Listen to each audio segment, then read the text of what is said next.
जो मंशूर है कि अगर हम इक़्तिदार में आ गए तो सबसे पहले ये पिछले जो अदवार जो गुजरे हैं इन सब को उन्होंने देख लिया। अब नौजवान इस वक्त चाहता है कि तब्दीली आए। जहाँ महंगाई की अगर बात की जाए तो जब ये टैक्सी उड़ जाएंगे तो महंगाई तो ऑटोमेटिक रिलीफ आ जाएगा।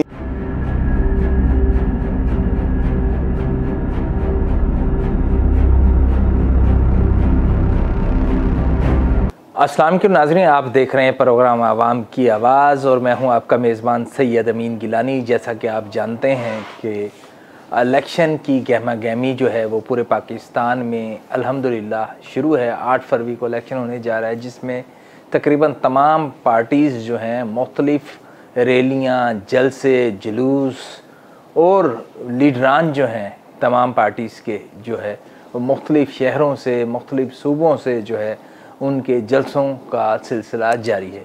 आज मेरे साथ, मैं मुल्तान में मौजूद हूँ, मेरे साथ मुल्तान में मौजूद हैं राय सलीम खरल जो उम्मीदवार हैं PP 213 के जमात इस्लामी की जानिब से। उनसे गुफ्तगू करेंगे। सर, सबसे पहले तो सलीम साहब ये फरमाइएगा अपना सियासी पस मंज़र जो है हमारे व्यूवर्स के लिए, कि उस हवाले से थोड़ा सा बताइएगा कि कैसे जमात इस्लामी की तरफ आना हुआ। जी गिलानी साहब, कैसे हैं आप? ठीक हैं, खैरियत से हैं? अच्छा गिलानी साहब, जो सियासी पस मंज़र ये है कि मैंने आल पाकिस्तान मुस्लिम लीग से सियासत ज्वाइन की थी। तो आल पाकिस्तान मुस्लिम लीग मुशर्रफ साहब की जमात थी, तो उसमें मैं तकरीबन 2-3 साल हमने अपना वर्क किया, काम किया। तो मुशर्रफ साहब के हुक्म से ही, यानी कि जब उनकी तबीयत बहुत ज़्यादा ख़राब हो गई तो उन्होंने कहा जी आप आज़ाद हैं, आप जो भी अपनी जमात किसी और जमात में शमूलियत करना चाहते हैं तो आप लोग हमारी तरफ से आज़ाद हैं। तो बाकायदा बल्कि उनकी इजाज़त से, एक लीडर की इजाज़त से हम, क्योंकि एक सियासी लोग हैं, लोटा गरीसी के ख़िलाफ़ हैं, तो जमात इस्लामी में मैंने देखा कि ये एक मुनज़्ज़म तंज़ीमी जमात है और क्योंकि हमारा घराना भी एक इस्लामी घराना है, तो मुझे इससे बेहतर जमात पाकिस्तान में जमहूरी जमात नज़र ना आई। तो ये सबसे बड़ी काज थी मेरी जमात इस्लामी में आने की। अच्छा, अब क्या देख रहे हैं कि इलेक्शन होने जा रहा है जिसमें इमरान खान जो है, आपने देखा कि पाकिस्तान तहरीक इंसाफ के जो लीडर हैं वो जेल में हैं और दोनों तरफ जो है इस टाइम अगर पाकिस्तान पीपल्स पार्टी की बात की जाए, नून लीग की, और दूसरा जमात इस्लामी की बात की जाए तो अल्हम्दुलिल्लाह जो है जलसे जुलूसों का सिलसिला शुरू है। ऐसे में क्या देखते हैं, अगर मैं पंजाब की बात करूं, ख़ासतौर मुल्तान की बात करूं, आपके हल्के की PP 213 की बात करूं, तो लोग क्या किस तरह से देख रहे हैं इसे? गिलानी साहब, जो इमरान खान की जहाँ तक बात है वो इस हद तक है कि इमरान खान को एक तब्दीली का नारा लेके वो आया था मैदान में, जो मेरे ख्याल में वो पूरा नहीं कर सका। अपने नारे पे जो पहले उसने 100 दिन का प्लान दिया, उसके बाद फिर जी उसने कहा जी 100 दिन में कुछ नहीं होता, 1 साल लगेगा मुल्क को ठीक होते। 1 साल के बाद 2.5 साल, 3 साल, 3.5 साल तक उसने हुकूमत की इस मुल्क पे। तो डेवलप जो किया है वो आपके सामने है, मुल्क कर्ज़ों की दलदल में है, वही हालात हैं, वही सब कुछ है इस मुल्क में। नून लीग और पीपल्स पार्टी तो सबको पता है कि शुरू से ये लोगों ने क्या किया, इस मुल्क का खाना ख़राब कर दिया। 75 सालों में इन्होंने मुल्क का वो हाल किया है कि आज हम जहाँ अमेरिका के बराबर खड़े होते, हमारा मुल्क में 4 मौसम है, ख़जानों से भरा हुआ है, ज़राअत में हम सबसे आगे हैं। इन्होंने कोई डेवलपमेंट नहीं की मुल्क के लिए, इन्होंने सिर्फ अपनी तिजोरियाँ भरी, अपने ख़ानदानों के वरसा की नशिस्तें दी। और आप देखें ये वो वरासती लोग हैं जो पाकिस्तान पीपल्स पार्टी के, आप देख लें बिलावल के बाद उसका बेटा, उसके बाद उसका बेटा, नून लीग में भी आप देख लें ख़ानदानी वरासत है। तो जमात इस्लामी एक वाहिद जमात है जो मुल्तान में भी, हम मैं यही कहूँगा कि एक ऐसी जमात है जो वर्करों को आगे लेके आती है, एक नीचे से एक कारकुन को ऊपर लेके आई। आपके सामने मिसाल हूँ, मैं हूँ कि एक मैं जमात का कारकुन हूँ और मुझे जमात ने टिकट दिया है, यहाँ कोई मरूसियत नहीं है। और लोगों को भी जमात इस वक्त मुल्तान की जो सियासी सूरत हाल है उसमें इंशाल्लाह हम इनको टफ़ टाइम देंगे, क्योंकि हल्का तो मेरा बहुत टफ़ है, जगीरदार हैं सारे, बोसन ग्रुप वहाँ पे मुतरक है PP 213 में, गिलानियों का वहाँ रसूख है और देहरों का जो जगीरदार हैं, जद्दी पुश्ती, ये सारे रस्सागीर लोग हैं, ये लोटक रेसी के लोग हैं। तो मेरा तो नहीं ख्याल कि अवाम इनके साथ होगी। अच्छा राय साहब, इसमें अब वो वाली शक वाली बात भी नहीं कि सोशल मीडिया और इलेक्ट्रॉनिक मीडिया ने लोगों को अवेयर किया है कि जो पढ़े लिखे नौजवान हैं, जो हमारे इलाके के जो शुरफा हैं, उनको आगे लेके आया जाए ताकि वो आपके मसाइल के हल के लिए ऐवान इक़्तिदार में जाके आवाज़ को बुलंद कर सके और उन मसाइल के तदारुक के लिए कोई ना कोई पॉलिसी बना सकें। तो कैसे देख रहे हैं जमात इस्लामी का जो मंशूर है, मैं चाहूँगा ज़रा उसके हवाले से भी बताइएगा कि बुनियादी जो है जमात इस्लामी के मंशूर के हवाले से, जमात इस्लामी 8 फरवरी को जो है इलेक्शन में कामयाब होती है तो किस तरह से देख रहे हैं, तो क्या क्या अमली तौर पर फौरी इक़दामात करने की ज़रूरत है? साहब, जमात का जो मंशूर है वो वाज़ेह है। हमारी जमात जो है सबसे पहले, क्योंकि उनका पहला मंशूर यही है कि जब ये मेरे रब की ज़मीन है, रब की ज़मीन पे जो हुक्म है ना रब का चलेगा, मेरे नबी की शरीयत चलेगी। मेरे रब की ज़मीन पे सबसे पहला निज़ाम जो हमने कायम करना है, जो जैसा कि मेरे लीडर ने भी फरमाया है कि अगर हम इक़्तिदार में आ गए तो सबसे पहले इस्लामी मंशूर लाएंगे, यहाँ शरीयत नाफिज होगी इंशाअल्लाह, जो हमारी पहली जद्दोजहद है। बीइंग मुस्लिम हमें मुल्क तो दे दिया गया, पर आज तक हम ईस्ट इंडिया के ग़ुलाम हैं। वही काला कानून है, अंग्रेज़ का काले कानून, के आज तक हम 75 साल हो गए उसी कानून के तहत चल रहे हैं, तो हमें आज़ादी नहीं मिली, हम आज भी अंग्रेज़ के ग़ुलाम हैं। तो सबसे पहले ज़रूरत है हमें आज़ादी की। इस मुल्क में शरीयत का नफाज जब तक नहीं होता मुल्क तरक्की नहीं करेगा। उसमें सबसे पहले हम सूद को ख़त्म करेंगे, इस्लामी लाज लाएंगे और अच्छे वो लाज लाएंगे जो आवाम के बहबूद में हो, उनके तर्ज़ लाइफ जो स्टाइल है उनका वो बदलेगा, इस्लामी इस्लाहात लाएंगे इसमें। तो ये हमारा पहला मंशूर है इसमें। अच्छा खल साहब, ये फरमाइएगा कि ये अब जो है हमारी पॉपुलेशन पाकिस्तान की अगर बात की जाए तो 60 to 70% नौजवान हैं, जिसमें नौजवान बच्चियाँ और बच्चे। क्या मैसेज देंगे जमात इस्लामी की जानिब से? यकीनन कि उन्होंने 2018 में जो है बाहर निकला और वोट डाला पाकिस्तान तहरीक इंसाफ को, उससे पहले वोट डाला पाकिस्तान मुस्लिम लीग नून को और फिर पीपल्स पार्टी को। ये पिछले जो अदवार जो गुज़रे हैं इन सब को उन्होंने देख लिया। अब क्या मैसेज देंगे कि जमात इस्लामी को आगे लेके आया जाए ताकि नौजवानों के लिए जो है जमात इस्लामी के पास जो मंशूर है, नौजवानों को किस तरह से जो है वो इंटरटेन किया जाएगा? गिलानी साहब, हमारे पास एक मुनज़्ज़म जमात है, मुनज़्ज़म मंशूर है, जवानों के लिए एक प्रोग्राम है, एक इस्लामी और जदीद कंप्यूटराइज तर्ज़ तलीम है, आसान इक़्तिसाद पे बिला सूद ये जो हैं कर्ज़े देंगे हम। ये जितनी सरकारी ज़मीनें हैं ये हम नौजवानों में देंगे ताकि वो लोग आगे इसको डेवलप करें। ये सरकारी ज़मीनों पे फ़ौज का तो हक़ नहीं है, जर्नैलों का तो हक़ नहीं है। जितनी सरकारी फ़ौजें आप देख लें कि ये अलाटमेंट किसको हो रही है, ये आप रोही देख लें, आप डेजर्ट देख लें, लाखों हमारी एकड़ ज़मीनें बेबां पड़ी हैं। तो हम अपने नौजवानों को ये देखते हैं कि नौजवान जितना भी है हमारा पढ़ा लिखा नौजवान, इसको एक एग्रीकल्चर मुल्क बनाएंगे, एक साइंसी तर्ज़ लाइफ पे इस मुल्क की तरक्की करेगा वो। तो लोग मेरे ख्याल के नौजवान इस वक्त चाहता है कि तब्दीली आए, और वो तब्दीली नहीं चाहता जो इमरान खान लाया था, वो इस्लामी तब्दीली चाहता है, वो एक अच्छा और बाइज़्ज़त रोज़गार चाहता है आज का नौजवान। तो मेरी माएँ बहनें जितनी भी हैं, नौजवान लड़कियाँ हैं, हमारी बहनें हैं, तो इस वक्त हम उन्हें, जमीयत हमारी बहुत अच्छी यूनिवर्सिटियों में आप देखें, उनकी तरबियत देखें कैसी है। जमीयत के लोग एक तरबियत याफ्ता जमात इस्लामी के लोग हैं, तो वो एक अच्छा हमारे पास मुनज़्ज़म ढांचा है जिसके ज़रिए हम इन लोगों को एक अच्छा बाइज़्ज़त रोज़गार देंगे। नौजवानों को जो हम इस्लामी फलाही रियासत देंगे उसमें ये होगा कि इस्लामी तर्ज़ ज़िंदगी पे मैट्रिक तक जो तलीम है वो इस्लामी तलीम देंगे, हम उन्हें हिफ्ज़ करवाएंगे, उसमें इस्लामी तालीमात दी जाएंगी। और ये तमाम जो मैट्रिक की तलीम है हमारी वो फ्री है, ऑफ कास्ट होगी, क्योंकि मैट्रिक की तलीम कम अज़ कम रियासत की ज़िम्मेवारी है। तो हर बच्चे का, हर बच्ची का देहाती इलाकों में, शहरी इलाकों में ये हक़ है। और अमीर गरीब के लिए एक स्ट्रक्चर होगा तलीम का, कोई प्राइवेट सिस्टम नहीं हम करेंगे, तमाम यूनिवर्सिटियों में एक ही तरह की तर्ज़ तलीम होगी। तो एक अच्छा और फलाही मुआशरा जिससे डेवलप होगा।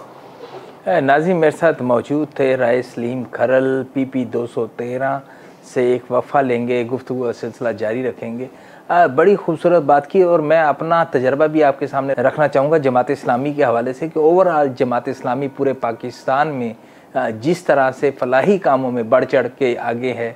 अगर सैलाब आ जाए, अगर खुदा न खास्ता किसी भी किस्म की कोई ऐसी आफत ज़दा सूरत हाल में जमात इस्लामी शाना बशाना अपने मुल्क में जो है शहरियों के साथ, वो देही इलाके हों, वो शहरी इलाके हों, उनके साथ साथ मौजूद होती है। उसके अलावा जैसे खरल साहब फरमा रहे थे कि हमारे पास जो है जमात इस्लामी का इक़्तिदार में तो बाद की बात है आने, उससे पहले भी बिलासूद जो है कर्ज़े कारोबार के लिए जो है उनकी कोशिश होती है कि नौजवानों को कारोबार जो करना चाहते हैं उनको वो जो है वो कर्ज़े दिए जाएं ताकि वो अपने पाँव पर खड़ा हो सके। दूसरी तरफ जो हेल्थ का बहुत बड़ा बुनियादी जो मसला है हमारे पाकिस्तान का, जिसमें खिदमत मरकज़ हैं जमात इस्लामी के तमाम डिस्ट्रिक्ट में, पूरे पाकिस्तान की मैं अगर बात करूं तो वहाँ पर तकरीबन अगर बाहर कोई टेस्ट जो है वो 1000 रुपये का है तो यहाँ पर 500 रुपये का है।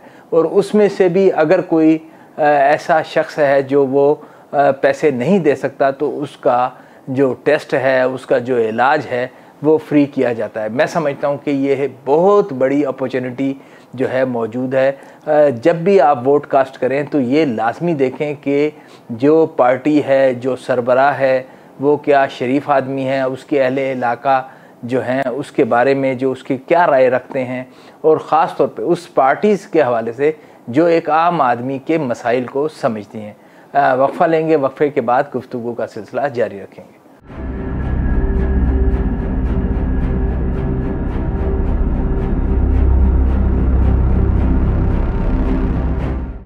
नाज़रीन, वक्फ़े के बाद गुफ्तगू का सिलसिला जारी रखेंगे। जैसे आप टेलीविज़न स्क्रीन पर देख रहे थे कि मेरे साथ राय सलीम खरल PP 213 मुल्तान से जमात इस्लामी के जो हैं वो कैंडिडेट जो है उनके साथ गुफ्तगू का सिलसिला जो है वो जारी था कि जमात इस्लामी के मंशूर के हवाले से हमने पूछा, जिसका उन्होंने डिटेल में सामने रखा कि नौजवानों के लिए जो है वो क्या इस टाइम प्रोग्राम है जमात इस्लामी के पास। तालीम के हवाले से उन्होंने बात की कि मैट्रिक तक जो है वो तालीम जो है हमारे जो है नौजवान बच्चे और बच्चियों को जो है वो दी जाएगी, क्योंकि वैसे भी ये बुनियादी तालीम जो है रियासत की ज़िम्मेदारी होती है। सलीम भाई, क्या कहेंगे कि इस वक्त जो सूरत हाल है, जहाँ महंगाई की अगर बात की जाए तो डॉलर का रेट आपके सामने है, पेट्रोल की कीमतें आपके सामने हैं, अशियाए खुर्दोनोश की कीमतें आपके सामने हैं, और इलेक्शन के फौरी बाद आपको IMF के पास भी जाना है, तो कैसे ये जमात इस्लामी मैनेज करेगी इन तमाम चीज़ों को कि महंगाई जो है उसको कम किया जाए ताकि एक गरीब आदमी जो है उसके घर का चूल्हा जल सके। सर, मैंने आपको पहले बताया कि हम सबसे पहले जो रिफॉर्म लेके आएंगे वो इस्लामी रिफॉर्म लेके आएंगे। तो इस्लामी रिफॉर्म में जो सिस्टम पहले हमारे मुल्क में चल रहा है अंग्रेज़ का सिस्टम, वो है टैक्स का सिस्टम। तो हम टैक्स का सिस्टम ख़त्म करेंगे। टैक्स का सिस्टम क्या है? टैक्स का सिस्टम है गरीब आदमी से, एक जो मज़दूर आदमी है उससे आप टैक्स इकट्ठा करते हैं, और इन बड़े जगीरदारों, इन वडेरों, इन अशराफिया पे वो टैक्स लगाया जाता है। जो हम सिस्टम लेके आएंगे, हम उश्र ज़कात का सिस्टम लाएंगे। तो उसमें ये होगा कि अमीरों से वो कलेक्ट की जाएगी उश्र ज़कात, और गरीबों पे खर्च की जाएगी। और इससे एक तो मुआशरा तरक्की करेगा, गरीब को गरीब का हक मिलेगा। और मेरे रब का भी हुक्म है कि इन लोगों मुल्क में वो निज़ाम लाओ जो अल्लाह और अल्लाह के रसूल को पसंद हो। कुरान का फ़ैसला है कि उश्र ज़कात नाफिज करो। तो हमारे मुल्क में तो उश्र ज़कात का कोई सिस्टम नज़र नहीं आता, टैक्स का सिस्टम है। तो हम सबसे पहले वो सिस्टम लाएंगे जो इस आम आदमी के हक में है। तो महंगाई इंशाल्लाह, उससे महंगाई में भी कमी आएगी। टैक्स जब ख़त्म होगा तो उसमें आम जो सारफ है तो उसको तो रिलीफ ऑटोमेटिक मिल जाएगा। हमारे सेल टैक्स, GST टैक्स और इनकम टैक्स, 8 तो टैक्स हैं एक प्रोडक्ट पे। तो जब ये टैक्स ही उड़ जाएंगे तो महंगाई तो ऑटोमेटिक रिलीफ आ जाएगा, नीचे आ जाएगी। अच्छा, ये खलसा फरमाइएगा कि इस टाइम जो PP 213 में जब आप जा रहे हैं लोगों से वोट के लिए कैंपेन के सिलसिले में, तो क्या कहते हैं लोगों की पहली डिमांड क्या होती है? मैं अपने हलके में गया हूँ, सोशल मीडिया पे मैंने वो अपडेट्स भी की हैं, लोगों के इंटरव्यू भी हमने शेयर किए हैं। लोग बहुत तंग हैं इन लोगों से, वो इस मारूसी सियासत से तंग है। वो कहते हैं इन्होंने तो बारियां लगाई हुई हैं, एक आता है दूसरा चला जाता है, दूसरा आता है तीसरा चला जाता है, और इस वक्त जो भी इस्टेब्लिशमेंट की गोद में जाके बैठता है वो हुकूमत में आ जाता है। और अभी भी आपके सामने एक लाडले के लिए क्या प्लानिंग की गई है, कहाँ से उसको लाया गया, जो हमें तो आज तक इस्टेब्लिशमेंट की समझ नहीं आई। पहले उनको चोर कहते रहे हैं, ये इस्टेब्लिशमेंट ही ISP आता आपको कह रहा था कि ये तो चोर हैं, ये तो मुल्क को खा गए। आप मीडिया के लोग आपके सामने प्रेस कॉन्फ्रेंस हुई, या तो हमें ये बताया जाए ना कि पहले वाले चोर थे या अब चोर हैं। अवाम को बेवकूफ़ बनाया जा रहा है, लोग तंग हैं, लोग अब समझदार हैं, सोशल मीडिया का दौर है, तो हर बंदे को पता है कि इस्लामी और इस्लाही जमात कौन सी है, हमारे लिए हक सच पे कौन खड़ा है। तो लोगों का रिस्पॉन्स है, तराजू पे इंशाल्लाह इस तराजू पे ठप्पे लगेंगे और ये लोग हैरान हो जाएंगे कि हम इनके साथ हुआ क्या है। लोग इनके मुंह पे ऐसा तमाचा मारेंगे कि ये सारी ज़िंदगी याद करेंगे कि इनके साथ हुआ क्या है। अच्छा कल साहब ये फरमाइएगा, आपकी जो यूनियन कौंसिल हैं उनमें से ज़्यादातर जो है वो देही जो इलाके हैं, मज़ाफ़ाती इलाके हैं, जहाँ पर किसान जो है, हमारे फार्मर जो हैं, वो कहते हैं कि जो जिसकी 2 एकड़ 4 एकड़ 6 एकड़ जगह है, छोटा जो हमारा फार्मर है, खादों की कीमतें इतनी ज़्यादा हैं, DAP है या सोना यूरिया है, कि वो उसके पैसे नहीं पूरे हो पाते, तो उनका घर का चूल्हा कैसे चलेगा। कि इनको फौरी तौर पर जो है उसको कोई सब्सिडी दी जाए या उनके प्राइस जो हैं वो कम किए जाएँ। कहना साहब, जो ज़राअत होती है किसी मुल्क की रीढ़ की हड्डी की मानत होती है, तो हमारी जो पिछली हुकूमतों ने तो ज़राअत को तबाह कर दिया, किसान को कोई रिलीफ नहीं दिया इन्होंने। तो हमारा जो मंशूर में किसान के लिए बहुत अच्छे पैकेजेस हैं, हम उनके एक तो ये जो माफिया है, ये जो खाद माफिया है, इसको ख़त्म करेंगे, इस पे कड़ी नज़र रखेंगे इंशाल्लाह। तो इसके लिए हमने एक लाएअमल किया है, हमारे पास एक पूरी टीम है जो ज़राअत से मुंसलिक हैं। तो उस पे एक ऐसी सूरत बनाई जाएगी कि किसान की मेंबर्स बनाएंगे हम, किसान के लोग आगे लेके आएंगे, उनके नुमाइंदे लेके आएंगे, असम्बली तक वो लोग पहुंचाएंगे। क्योंकि एक किसान ही किसान का दुख समझ सकता है, एक मजदूर ही मजदूर का दुख समझ सकता है। इस माशरे में उन लोगों को ज़राअत का ठेकेदार बना दिया जाता है या वज़ीर बना दिया जाता है जिसको ज़राअत की और भगत ही नहीं होती। तो हम इन लोगों में से ही ज़राअत के मिनिस्टर भी बनाएंगे, ज़राअत के लोगों को उनके मेंबर्स भी बनाएंगे। और टूल्स जो हैं सोलर पे हम इनको टूल्स कन्वर्ट करके देंगे। बिजली का एक बहुत बड़ा मसला है, वो हल हो जाएगा। फ्री ऑफ कास्ट बिला सूद हम सोलर लगा के देंगे किसानों को, और उस पर वो ट्यूबवेल का पैकेज देंगे हम। तो मेरे ख्याल में बहुत ज़्यादा खाद फैक्ट्री के जो खादों की फैक्ट्रियाँ हैं वो इंक्रीज़ करेंगे उसमें। इसके अलावा हम जो खाद माफिया है इनका क्रैक डाउन करेंगे, तो किसान को ऑटोमेटिक रिलीफ मिल जाएगा। और उनको उनके जो दाम है, जो उनका खर्चा है, उससे ऊपर जब उनको प्रॉफिट मिलेगा तो वो इंशाल्लाह खुशहाली आएगी मुल्क में। अच्छा, आखिर में क्या अपने वोटर्स के साथ क्या मैसेज देना चाहेंगे PP 213 या ओवरऑल पाकिस्तान में जो जमात इस्लामी को जो लोग जो हैं वो को वोट, जो हमारे नौजवान हैं, बुज़ुर्ग हैं, बहनें हैं, बच्चे हैं, वो क्यों वोट दें? जी, मैं अपने भाइयों को, बहनों को, अहले इलाका को और इस मुल्क के वासियों को ये पैगाम देना चाहता हूँ। हमारा जो मंशूर है अपने जमात का, वो सबसे पहले तो आपको मैंने बताया ही है कि हम एक इस्लामी रियासत कायम करेंगे। और इस ज़मीन पे जब अल्लाह की ये ज़मीन है तो हमारा निज़ाम भी अल्लाह का रसूल का निज़ाम होना चाहिए, शरीयत नाफिज होना चाहिए। और एक इस्लामी फलाही माशरा कायम करने के लिए हमें इन जागीरदारों से, इन लुटेरों से, इन गिलानियों से, इन ज़रदारियों से और इन शरीफों से जान छुड़वानी है। तो मेरी कौम से मेरी अपील है कि जमात इस्लामी को सब लोग वोट करें, सपोर्ट करें। इंशाल्लाह हम आपको एक ग्रीन और खुशहाल पाकिस्तान देंगे। नाज़रीन, आपने देखा कि मेरे साथ राय सलीम खरल PP 213 मुल्तान से जमात इस्लामी के कैंडिडेट मौजूद थे। मैं सिर्फ आखिर में सिर्फ इतना कहूँगा आपसे कि 8 फरवरी को बाहर निकलें और लाजमी अपना जो है हक़ राय दही जो है उसका इस्तेमाल करें, अपना वोट डालें। लेकिन वोट डालने से पहले ये लाजमी देखें कि जिसको आप वोट डाल रहे हैं क्या वो आपके मसाइल को समझता है, क्या वो शरीफ आदमी है, क्या वो पढ़ा लिखा आदमी है। और मैं ये समझता हूँ ज़ाती तौर पर कि आपके लिए जमात इस्लामी से ज़्यादा अच्छा कैंडिडेट जो है वो बिल्कुल नहीं। जैसे मैंने वक्त से पहले कहा कि जमात इस्लामी जो है वो नो डाउट कि पाकिस्तान में जब भी कभी किसी भी किस्म की कोई परेशानी, सैलाब या खुदा न खास्ता किसी भी तरह के जो मसाइल का सामना करना पड़ता है हमारी देही इलाकों में, शहरी इलाकों में, तो जमात इस्लामी बढ़ चढ़ कर जो है वो हमारे पाकिस्तानी शहरियों को, ख़वातीन, बच्चे बच्चियाँ के साथ मौजूद होती हैं। और दूसरी जानिब जैसे कि जमात इस्लामी का एक एजेंडा और एक जो तरीक़ाकार उन्होंने वज़ा किया हुआ है कि नौजवानों के लिए जो है, कारोबार के लिए जो है वो बिला सूद जो कर्ज़े, और साथ में उनके मंशूर का भी ये हिस्सा है कि बिला सूद कर्ज़े दिए जाएंगे, जिससे जो सूदी निज़ाम है यकीनन उसको तर्क किया जाएगा, जिसकी वजह से बहुत सारे लोग जो हैं वो अपने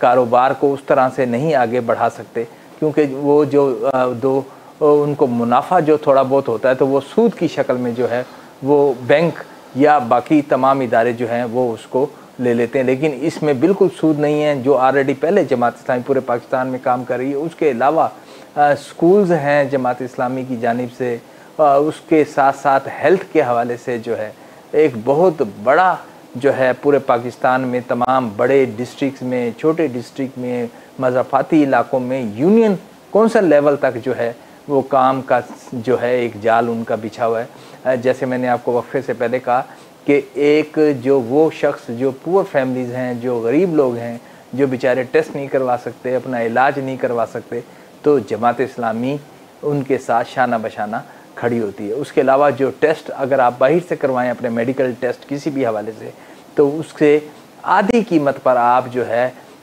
जमात इस्लामी के खिदमत मरकज़ में आकर अपने टेस्ट करवा सकते हैं। यकीनन जब आप वोट डालें तो ये तमाम चीज़ों को सामने रखें कि जो पार्टी, जो जमात जो है आपके साथ इलेक्शन से पहले, अब नहीं इलेक्शन से पहले, वो भी कई दहाइयों से आपके साथ शाना बशाना खड़ी है, तो यकीनन उनको आगे लेके आएँ ताकि वो ईवान इक़्तिदार में जाकर आपके मसाइल को हल करने के साथ साथ उसको यकीनी तौर पर आपके लिए अमल दरामद करवा सकें, ताकि आपकी ज़िंदगी आसान हो सके और मुल्क जो है वो तरक्की की तरफ गामज़न हो सके। आज के लिए इतना ही, मुझे इजाज़त दीजिएगा। अल्लाह ने के बाद।